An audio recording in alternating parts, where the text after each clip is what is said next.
Welcome to the Real Film Nerds Podcast.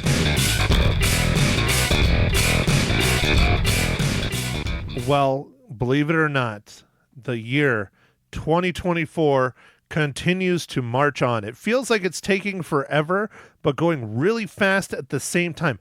I don't know how that's freaking possible, but it is. I can't believe it's only the third week in January, but yet at the same time, I can't believe it's already the third week in January. So I'm kind of confused.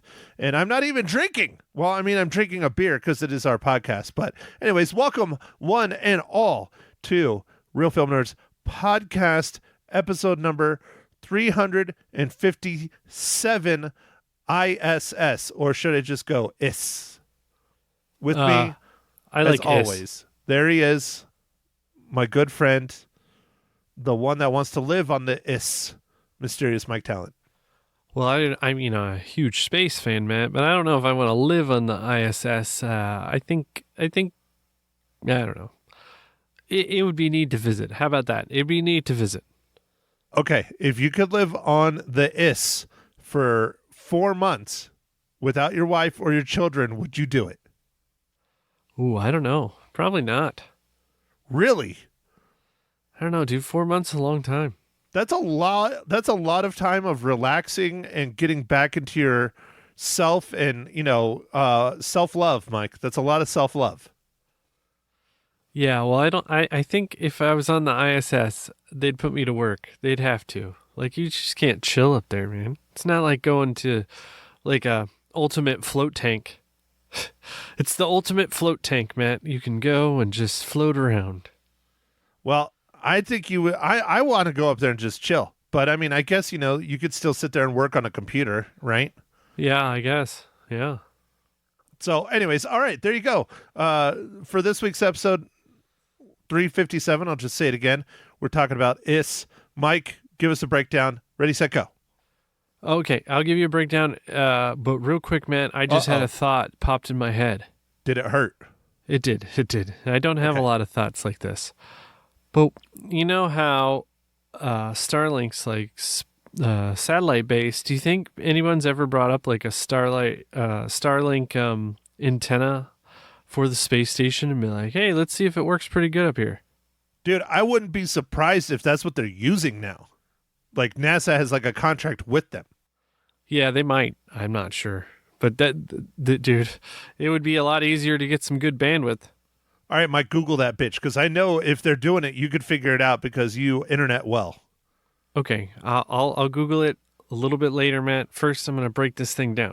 Please, sir. Okay. So, I.S.S. was directed by Gabriel Perthwaite, written by Nick Schaffer, and this movie only has a very small cast, so I'll try and say everybody's name. Ariana DeBose, Chris Minza, John Gallagher Jr., Masha Mashkova, Costa Ronin, and Pilou Asbæk. I'm sure I messed up that last one bad, dude. Anyway, and then this tensions flare in the near future aboard the International Space Station as conflict breaks out on Earth. Reeling, the U.S. and Russian astronauts receive orders from the ground. Take control of the station by any means necessary. Okay, so, Mike, I have mixed feelings on this film. I guess is the nice way to put it. I love the concept. I think it's absolutely fantastic. I'm going to do my best not to spoil it, why I didn't absolutely love it, but the concept is fantastic. I thought the special effects were actually pretty good. I didn't really have anything where I was like, oh, that's kind of janky. There's some scenes where they're like floating around. Clearly they're tethered, and you can really kind of tell that, which is fine. I mean, that's probably the easier way to do a space film, is doing tethering than using the vomit comet over and over and over. But I had higher hopes for this film. I wish it was quite a bit better. But for January, honestly, it's not terrible. But it could have been better. Yeah, it definitely could have been better. I think that's kind of sums it up, man. But still, it's January, dude. January is where everybody dumps all their shit. Don't Yeah. ask me how the hell we got Beekeeper, though, because that movie was amazing. Yeah, no, Beekeeper was pretty fun. I don't know, man. I thought the special effects with the space were fine. Yeah, no, I thought they were great. You could just tell when they're in the space station. You could tell that they're like being hung by their midsection. You could tell. I could see the wires without the wires being there, kind of thing. You get what I mean? Yeah. But I thought the set was pretty accurate to what it's like on the space station. Obviously, it wasn't a perfect match or whatever, but I liked the way that they had it set up. You know, it was to me it was a pretty good representation of the space station. I think it might have been a little bit bigger than it actually is, but I think it was pretty close. That's one I don't want to say a complaint, but that's one thing I figured I was going to feel like claustrophobic watching this, and I really didn't. Oh, okay. Well, that's good. That that's very good, man. Did you get motion sickness at all? No. But Mike, did you feel claustrophobic? No, I didn't feel claustrophobic. Yeah, that's one thing that I think they should have played up, because I mean they should play up that claustrophobia because they're out there. I mean, they can't go outside, they can't go anywhere. What they have is what they have, but it made it seem like the space station, there were places to hide. Yeah. Well, I mean, imagine there's a little bit of places to hide. But yeah, I don't know. You see what I mean? I figured that would have been something they would have played on a little bit, and they really didn't. Missed opportunity, I guess. Yeah. Matt, what'd you think of the runtime, though? Perfect. Hour and a half. I miss 90-minute movies. I really do. Honestly, to be honest with you, it felt kind of long just because the first part kind of dragged ass for a while. It did. It was a little bit slow in the beginning, for sure. But I enjoyed that. Really, the movie just starts off and you're in space. I like that. Yeah, there's no dicking around. There was no backstory. They're literally already in space. I guess it's not a spoiler, but they're already in space, and they're heading to the International Space Station. One of the astronauts has been there. One is a rookie, and he's kind of helping around, explaining, and doing like what a mentor and mentee kind of would, which was I thought was great. I thought that was a great way to open it up. Yeah. No, I thought it was cool. So there were aspects of the movie that were pretty good, No, So- that's what I'm saying. There was a lot of good stuff. There was just a lot of missed opportunities, and I don't want to spoil it. We can discuss that, a little bit further on. But yeah, the story was compelling to me. For the most part, I think they should have embraced it a little bit more. The special effects I thought were really good. The acting, I'm not going to say it was good or bad. I mean, it could have been better. It could have been worse. It was kind of just there. Some of the people are known. Some of them are not. I mean, did you recognize a couple of them there, Mike? one of the guys looked like from Game of Thrones. He is. Yeah, one of the Russian astronauts. He looked like one of the Greyjoys. He is. Yep. Well, and that's one thing I can talk about. I talked about it on the radio. The Russian astronauts are Russian.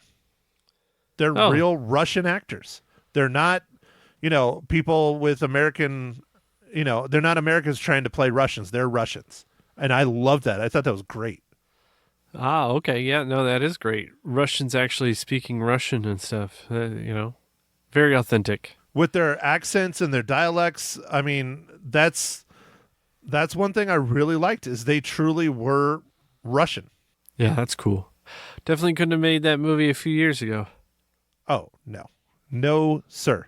I'm kind of surprised they did it now, but I mean, these actors, as you pointed out, one of them is from Game of Thrones, and clearly he's over here in America now, but I think most of them probably are.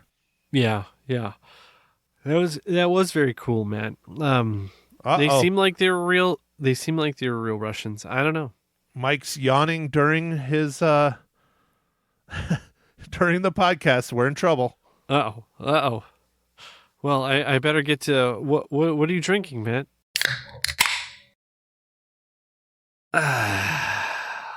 Oh, Mike. Well, thank you for asking, kind sir.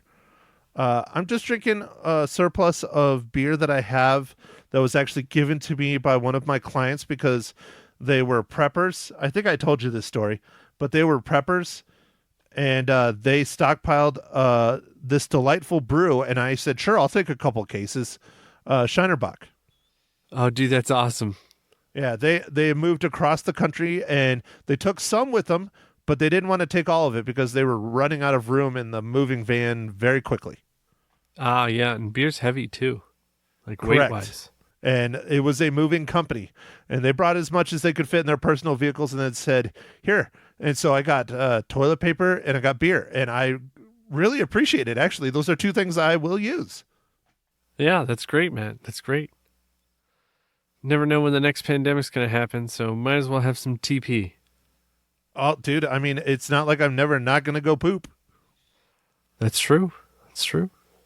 Now, granted, I don't go through toilet paper like you do with a family of, kids and women and all that. It's just me, myself, and I. And, I light it up only so many times a day. But, okay, I'm going to stop because it's getting gross. Mike, what are you drinking? All right, Matt. Well, I'm still drinking another one of those free dive IPAs. They were on sale, so we got a whole bunch, So that's what you're going to be drinking for a long time. Yeah, probably. Yeah, it was a good sale, dude. They were like $7 a 6-pack. That's pretty good. That's over $1 a beer, though. So I'm a little disappointed in you. Yeah, but I mean that's about as cheap as it gets for an IPA. IPA, yeah, of course, for sure. But no, and I was going to say that's totally on topic. Me talking about preppers and poop because space. I mean, you still got to go poop in space. Yeah, oh yeah, you do. But they got to suck it right out. Well, but what about the Wolowitz toilet, space toilet? I wondered if you were going to bring that up. I don't know. The first time you installed it, it was all messed up. You had to go back up there. Dude, I love the Big Bang Theory. That shit is so great. That's one that still to this day kind of bothers me. Oh, we could get into it more in the spoiler section, but how we're finally just now shooting our own astronauts into space. But God, how many years was it where we were relying on the Russians and their rocketry from, I think, the Cold War, if not older, to launch people into space? We were relying on Soyuz quite a bit, man. I think it was 2011 was the last shuttle launch, and it wasn't until 2020? I think Mayish that we had the first test flight of humans on a SpaceX rocket. Yeah, and now they're using SpaceX not so much routinely, but they're using SpaceX exclusively instead of Russians now, correct? That is correct. Yeah, they have they ferry up astronauts every 6 months or so, and then they ferry them back down. The other crew. So they send up like a capsule, they drop off some people, and then the old people get on the capsule and take off. So it's real packed up there for like a couple days. Yeah, to prep them and get down. Yeah. Now, are they doing just Americans, or are they doing everybody like the Russians were doing for us? They're doing more like kind of everybody. So there's been different astronaut agencies that have gone up on it so far. I think it's like Korea and Japan, and so there's been different people. So it truly is kind of a taxi. I think the crews are about four people. Huh. And they just go up and down with people, and then they have like a little like a trunk kind of thing that they can bring like a whole bunch of gear and stuff with them, like resupply stuff. So they bring that, and then I guess they have to jettison that when they come back down because it's not heat shielded or anything. So they bring that up and do a lot of things. And then they actually have just supply missions where they just send up a capsule full of stuff. Yeah, that's one of the most common rocket launches over there for as far as going to the space station. But yeah, just for our listeners to know this, if you can't tell, Mike absolutely loves space in all shapes, sizes, and forms. So he really pays attention to all this stuff. That's why we're getting answers so quick, because he doesn't have to look it up. He knows all this stuff, and that's why I'm asking. But Mike, I have so many more questions I would like to ask, but I'm going to press on so that I can ask them in the spoiler section. Mike, what is this week's just incredible dad joke? I got dad jokes. I don't think they understand though. Gotta think I'm funny. Other people never laugh though. Dad jokes. Oh, dude, I'm trying to stay on the poignant topic. So this relates to the movie, kind of. What do you call a fish that lives on the International Space Station? Oh, I'm trying to think. Let me drill into my head. Think what would be very punny. Flying fish? Close, dude. A space bass. A space bass. All right. Instead of a sea bass, a space bass. I like it. Yeah. Yeah, that's not bad. Yeah. I thought it was funny. No, dude, it's very topical. You're really doing good with keeping the dad jokes to our film topics. It's that's what, like 2 or 3 in a row that you've done that now. Yeah. I think it's like third one. Yeah. Yeah, I think maybe it's a new third in thing a for row. the year, dude. Maybe that should be my resolution. Hey, good luck with the next one. All right. Good luck. Well, no, actually, it'd probably be pretty. Well, I don't know about easy, but it had to be a dad joke about basically the apocalypse, I think. But I think I could do that. I think you could swing it. Anyways, okay. All right, Mike. So I looked it up to toot my own horn just because I was so freaking curious about this. This was before the movie even came out. I just was deep diving into IMDb, but I found it. I'm going to and I gave it to you. But Mike, how does this film that only has 6 actors in it total relate to the Marvel Cinematic Universe?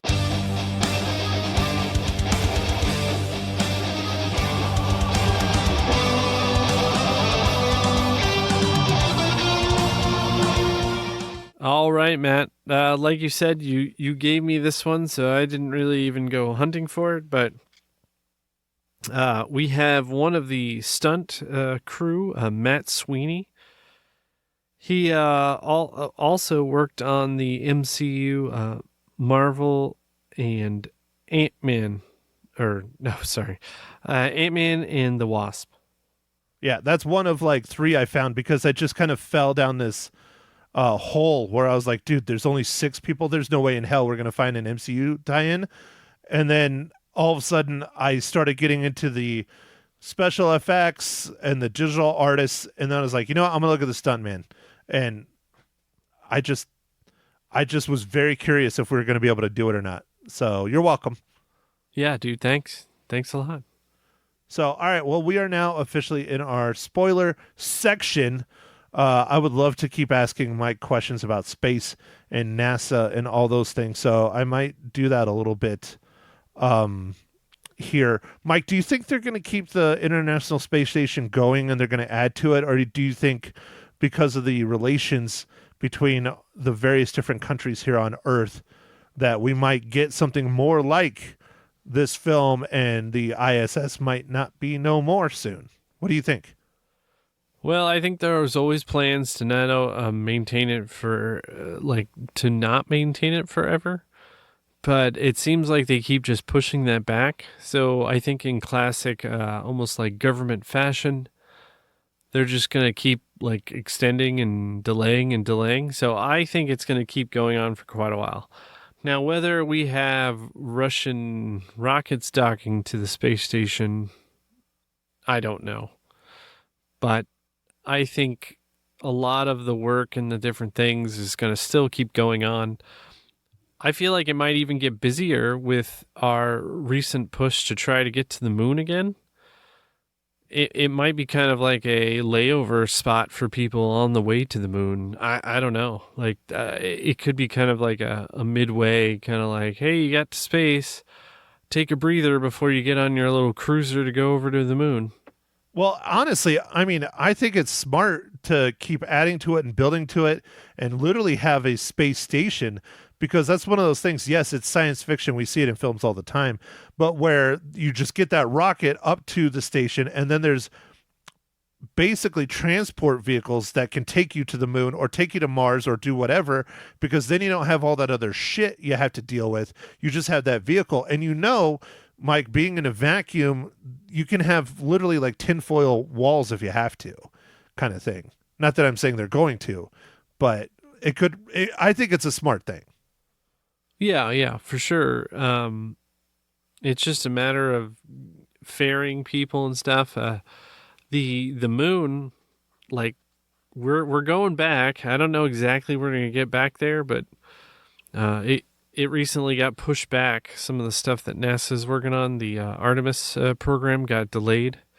Well, dude, you saw what happened in the news, man. Shit kind of went south recently. Yeah, well, it got delayed by like 11 months or something. So it's like the next mission was supposed to do like it's going to be manned, but like they just kind of go by the moon real close, check it out, make sure everything's good to go. Kind of like the Apollo missions. Like how the first however many Apollo missions were basically testing everything to make sure it would work. Yeah, just like that. And then the third one, they're supposed to land on the moon, do some stuff, and then come back. But they're also like depending on some rocket vendors like SpaceX and Blue Origin. So we'll see how that stuff shakes out too, because SpaceX is still trying to get their Starship up and running, and that's one of the things that's supposed to be able to ferry some people and stuff back and forth to the moon. So we'll see. Well, Mike, we could talk about this shit all day because I find this stuff very fascinating. I don't study it and follow it as tight and as close as you do, obviously. But I've been to several air and space museums. I remember as a kid going to one in New Mexico where they had all kinds of models of space stations that they were working on. Now, at that point, that might have been the International Space Station back then, at least a concept of it, because I was quite young. So the space station they would have had up there would have been the Mir, and I know that guy is no longer in service. Yeah, that is correct, Matt. I'm not sure if it burned up or what's going on, like where it's at, but yeah, that's for sure. That's no longer operational. That's why I'm thinking that's what the model was when I was a kid, because I mean I was young. I was like probably 6, 7. And the International Space Station is, for us, has been around forever, but well, for the younger generation, I guess forever, but for you and I, we remember the Mir and we remember no space station. Yeah. Oh yeah. No, we basically they built the space station during our lifetime. Yeah, it's pretty cool. So anyways, okay, Mike, let's talk about this movie. I'll just jump right into it. The most disappointing thing that really turned me off on this whole fucking thing is the ending. I thought the ending was just blah. It was terrible. Okay. All right. Yeah, the ending could have been better. I thought this movie was going to be more suspenseful and more like a horror in space, but it really wasn't. Like, right. Yeah. It was like some build-up, like there was some decent build-up to something, but like it never really happened. And in some ways that's good, right? Because it's like, these are a bunch of scientists trying to like off each other. So like it's kind of like big nerds, man. It's like me and you going up to space station and being told to like eliminate each other. Like, what? We don't really do this stuff. We check out mice and we look at microscopes and we log things, and we're the top of our game because you can't, not just anybody becomes a space astronaut, like, I don't know. I don't know, Mike. I could murder some bitches. Yeah. Oh, maybe it's you that needs to be up there. I don't think I could murder you though, Mike. You're my friend. Okay. Yeah. I did think that sending the guy in a wild goose chase, the commander from the American team, and then hitting him with the arm, I thought that was actually something that could happen. And that was actually definitely. Definitely. That was yeah. kind of a smart move on those other guys. Well, and that's one thing I like is I liked about it is that they didn't use conventional weapons once they found them, and they didn't even think about using the kitchen knife at all until it was in front of their face. You know, they're using whatever they can find around them, and I kind of like that. But probably the biggest buildup and payoff, which I thought was decent, was that the weightless fight between like the two commanders, basically. And it's kind of stupid that they killed each other, but that was kind of like the biggest like battle royale murdering kind of thing. Yeah, that was. But the one thing I thought was silly, and I saw it coming from a million miles away, is when they like knocked the commander or whatever away. They're like, he's gone. I'm like, no, he's not. He's coming back. Oh yeah, yeah, totally. There's no way. Yeah. And then there's all this drama, and then the one guy doesn't tell the girl about the Pod Zero. Like, the one guy just went nuts, dude. It was real weird to see. Like, he just lost it. The one American astronaut. Yeah, the guy that came up with the rookie. Yeah, the younger one. He just kind of snapped. Yeah, he snapped in a bad way, dude. Like, he's not like, I don't know. It was bad. Yeah, John Gallagher Jr. Well, you know, my theory on why he snapped was because I truly believe he was just trying to knock the Russian girl out, not kill her. And I think when he realized that her skull like caved in, like he felt it, he's like, oh, fuck. And I think that's what caused him to snap. But that's my theory. I think he was already snapped. You think so? Okay. Yeah, I think he was willing to do anything. It was interesting because it just seemed like he was immediately like, hey, if we got this order, so did they. And like he was immediately like trying to, I don't know, figure out what they were thinking about doing, and just, I don't know, it's pretty intense.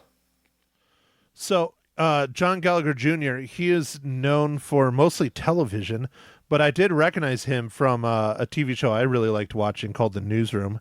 That movie, that TV show was awesome. But he's also from 10 Cloverfield Lane as well. So he's fairly well known, not like big time well known, but he was in Westworld as well. So anyways, I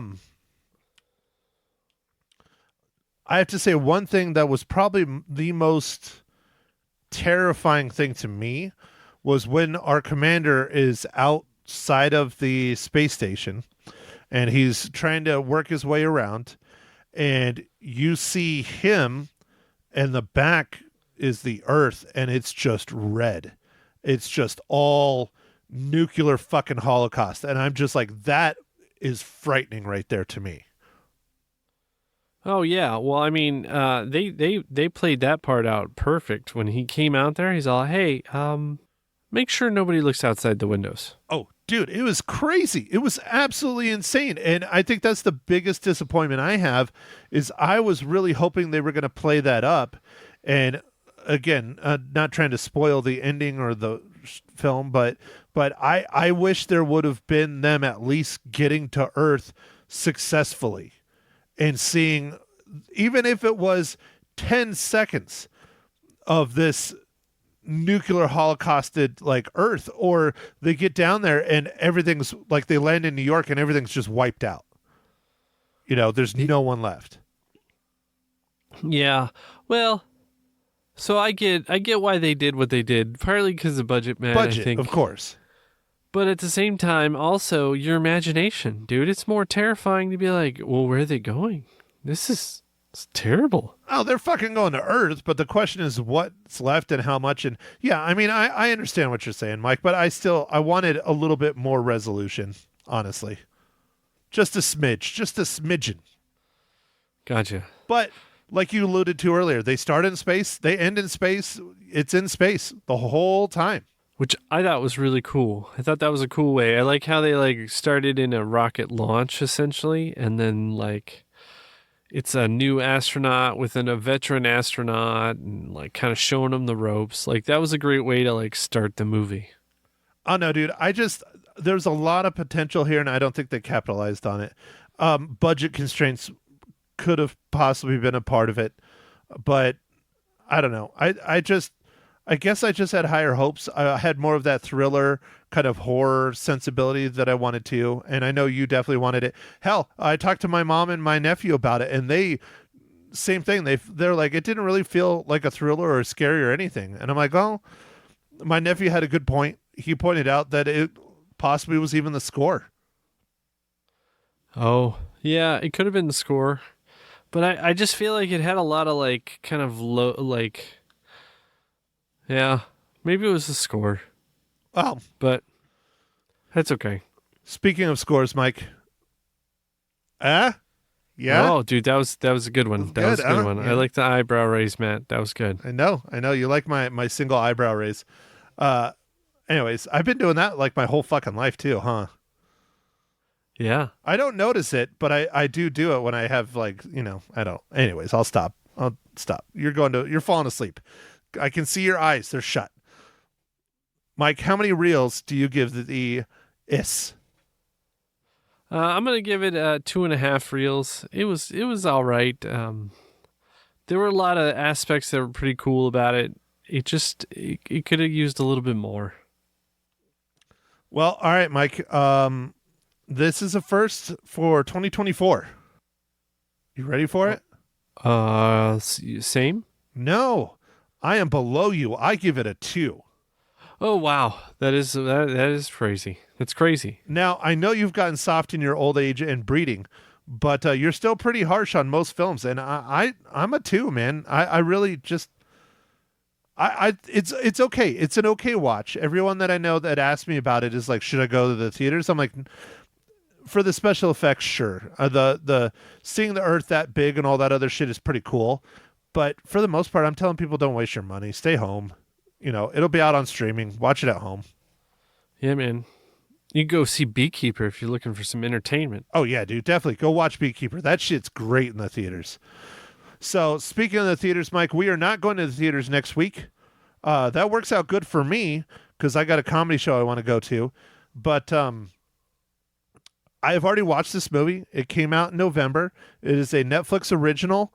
I know you have not seen it yet. I watched it over the Christmas holiday, but I don't know if it's going to get any Oscar nods, and we're kind of in that period where we're waiting for the nominations to come out, which actually is tomorrow, Tuesday, January 23rd. They're coming out at 5:30 in the morning, but I'll talk about that later on the radio this week. But Mike, we're going to talk about Julia Roberts, Ethan Hawke, and Mahershala Ali's latest film, Leave the World Behind. All right, Leave the World Behind. Spoilers, I enjoyed this film. Okay, all right. I'm looking forward to it. It's kind of a end of the world apocalyptic, right? Yes, kind of. Okay. I'm going with kind of. Well, I don't know much about it, so I'm looking forward to watching it. See what it's all about. Yeah, it came out December 8th, actually. I thought it came out in November, but it came out in select theaters in November, probably to try and get a little bit of that Academy Award gold. But I liked it. It's directed and written by Sam Esmail, who did Mr. Robot. And so I really like him. I really liked Mr. Robot. I thought that was fantastic. He deals a lot with technology. And if that's any hints for you, Mike, it is technology-based film. Oh, well then I'm going to love it. Yeah, I think you're going to really, really like it. Ma Hinshaw already watched it as well, but she's going to watch it again. I'm going to watch it again this week because I liked it. I thought it was good. I have no problem watching this a couple times over, especially the cast. Amazing cast. Yeah, you'll have to tell me if you spot anything different, but during the pod. I will. So other than that, I don't have anything else other than asking Mike a million questions about space, and I don't want to do that to him. Oh, okay. Well, I don't mind talking about space. It's pretty neat. There's a lot of stuff going on with space, and it's been a while since we've been able to say that, so that's really cool. About time, right? I mean, it felt like they shut down the shuttle program and everybody just lost interest until SpaceX really started doing some wild shit. I mean, there were people that I know didn't give two shits about space, didn't really care, but the instant SpaceX successfully landed their booster rockets back on Earth, like fucking everyone was talking about it. I thought that was amazing that we had that revitalization very much of the space shuttle or even the Apollo time where everybody was talking about it. That was so great. Yeah, I think it's really good. The cadence of the launches has increased quite a bit. SpaceX is definitely filling in some gaps, and they're doing it for cheaper. So they're kind of like let's see, they're FedEx for space, man. They get it there on time. You think FedEx or UPS? I don't know, FedEx or to me those are like the same company. They just have different logos And colors. Yeah, and colors. I'll be honest. I get a lot of stuff through the mail because, I have problems. And UPS takes care of the packages, at least locally. I don't know about your neck of the woods, but UPS always, the package is practically pristine. Where I've gotten shit from FedEx where it looks like it was fucking ran over. But that's my experiences here. So, anyways, well, Mike, I am going to shut my mouth so you can go to bed. Okay, dude. That sounds good. I am getting a little bit tired, but I want to wrap this up for everybody. So thanks for listening, everybody. And make sure to follow us on the socials, Twitter or X, formerly known as Twitter, Instagram, Facebook. And we'll catch you on the next pod. Thanks for listening. Thank you for listening to The Real Film Nerds. Now, don't forget to follow us on Facebook, Twitter, and Instagram at Real Film Nerds. Now, go out and catch a movie.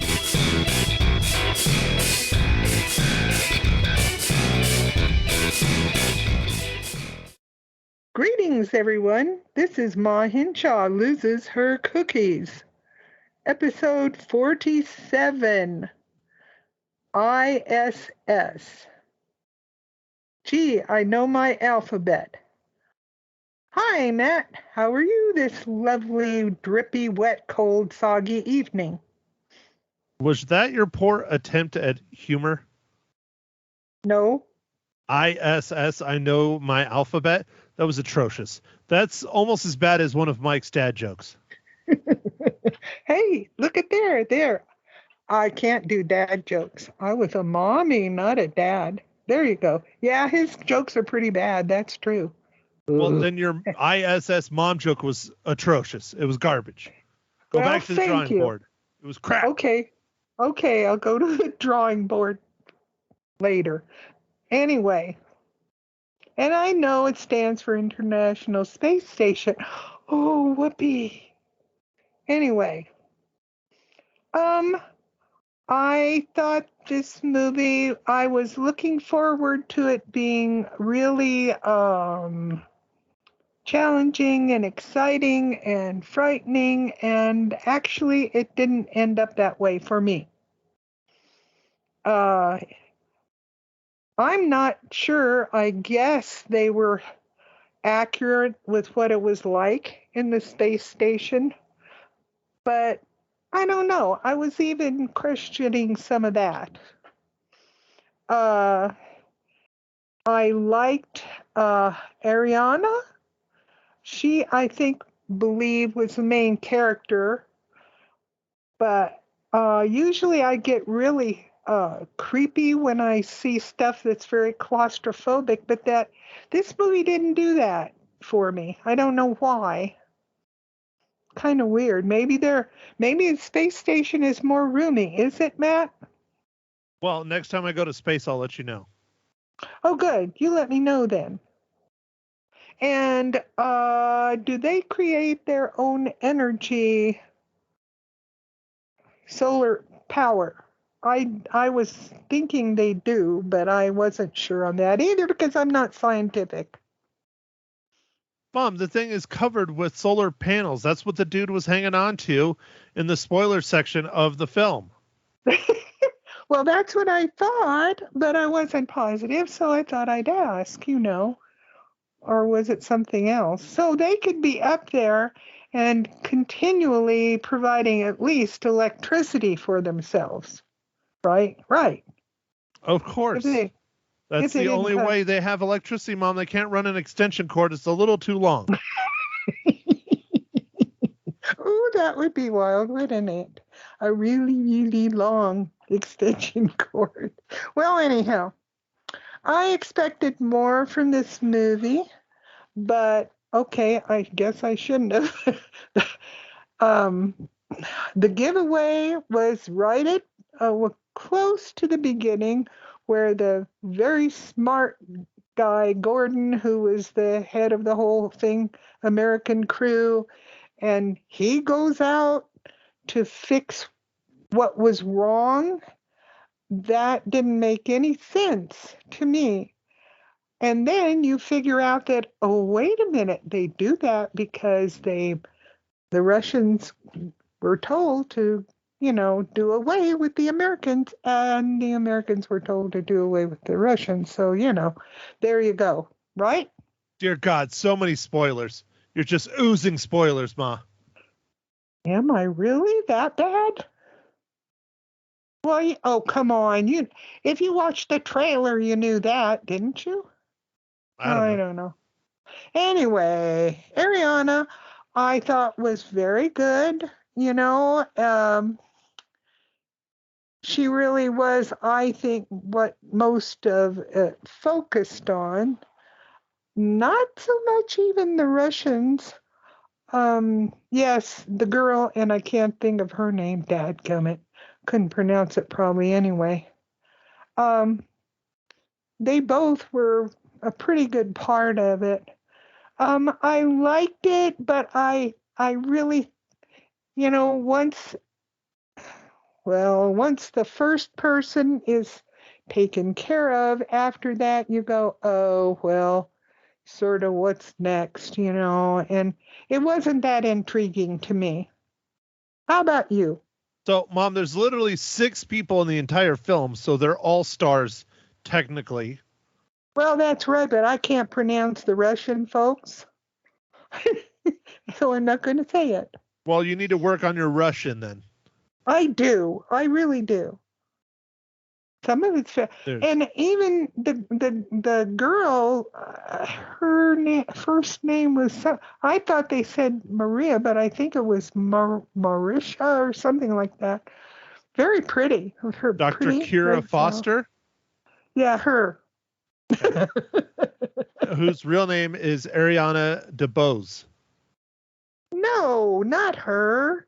The Russian girl. Ariana's the American girl. Right. That's Veronica Vetrov. Oh, with a W. Wow. Vetrov. Okay, I could say that. Ooh, I feel And good her real about name that. is Masha Mashkova. Masha. That's what I Googled it and I said, is that Maria, Mariska? What is that? Masha. Okay.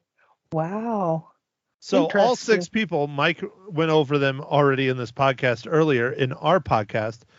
Ariana DeBose, Chris Messina, John Gallagher Jr., Masha Mashkova, Costa Ronin, and Pilou Asbæk. He's the one I really didn't think I could pronounce. Okay. And they did very well. They really were the bad guys. Right? How are they the bad guys? They both had the same intentions. Well, I know. They all did. They just had different countries that they worked for. Right. That's true. And then what happened in the end, Mom? There's one from each that survived, right? So who's really the good or the bad guys? Ooh, spoiler. I wasn't going to say that. I can spoil it as much as I want since we already spoil it in my podcast. So, well, big bad spoiler. Yeah. And my question is, the 2 of them are in the spaceship. Where in the heck are they going to go and land where it isn't blown up and there's a pothole somewhere? Well, that's the problem. They didn't end it well. No, they didn't, and I didn't like that. I really didn't, because there were so many. I mean, it wasn't just, a bomb here and a bomb there. I mean, that part of it, the visuals of the world being bombed like crazy was very good. But it's like, yeah, which country is going to have a little space where they could land and then save the world, but I don't know. Yeah, I do believe it's called an apocalypse for a reason. Very good point. I think it is an apocalypse. They probably land somewhere and, oh my goodness, they melt or something, Yeah, I Okay, think so so. speaking of things Ma Hinshaw doesn't understand. Everything, what? So, Okay. Ma, since we didn't get to it and I just got the information today on Tuesday instead of on Monday when I recorded my pod with Mike, we're going to do the very first Ma Hinshaw Loses Her Cookies giveaway. Now, it's Real Film Nerds podcast, but, you're kind of piggybacking on us, so we're going to do it in here too. Ooh, piggybacking, how fun. Yeah. Hi. Okay. Okay, so our giveaway this week, we are giving away Blu-ray copies of Special Ops Lioness. Have you watched this, Ma? No, I have not. I would How if dare I you. knew about it. Yeah, I would if I knew about it, but I didn't know about it, so how I wouldn't, what I mean. Sounds it's on- good though.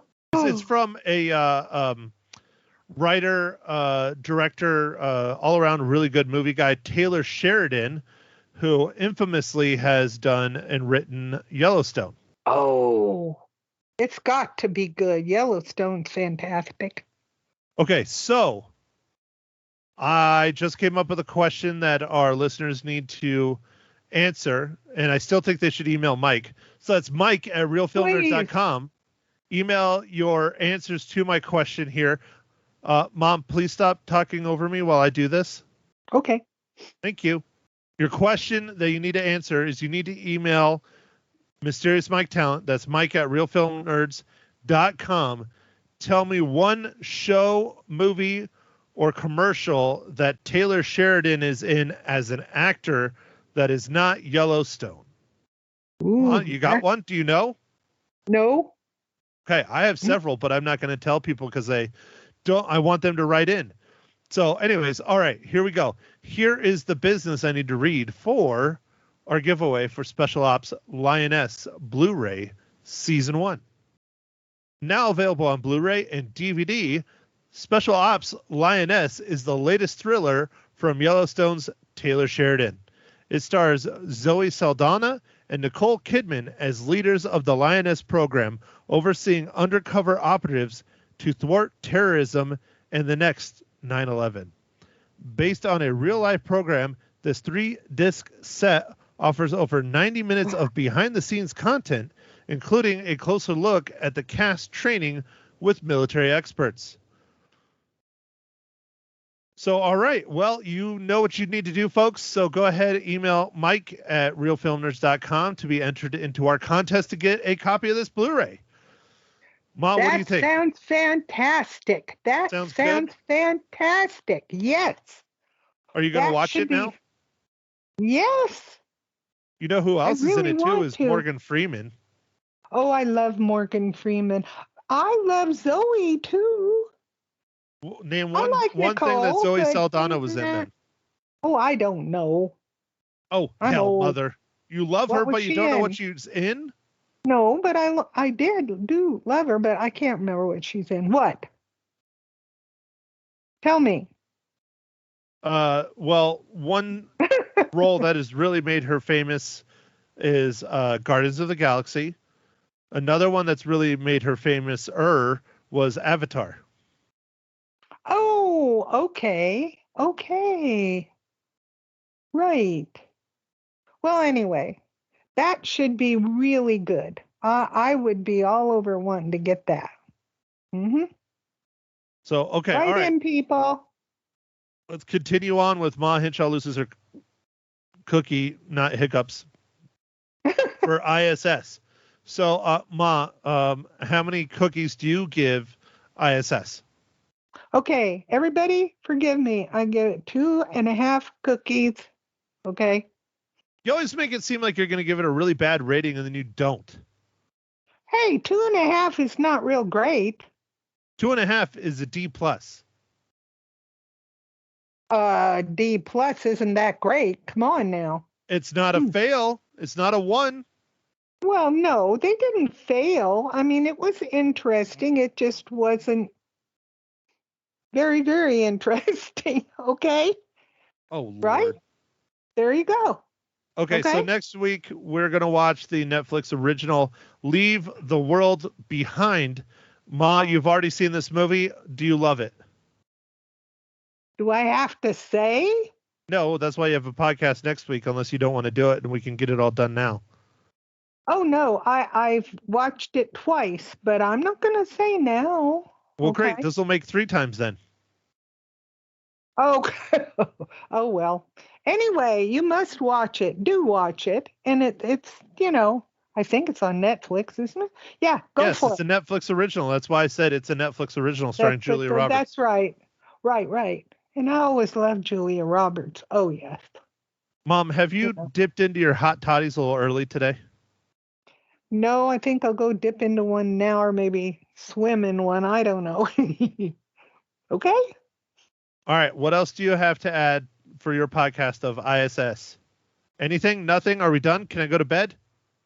I think we're done, and I think you can go to bed now. Okay? No, I got hours of editing so that our Oh, lovely I know. listener can hear this podcast tomorrow.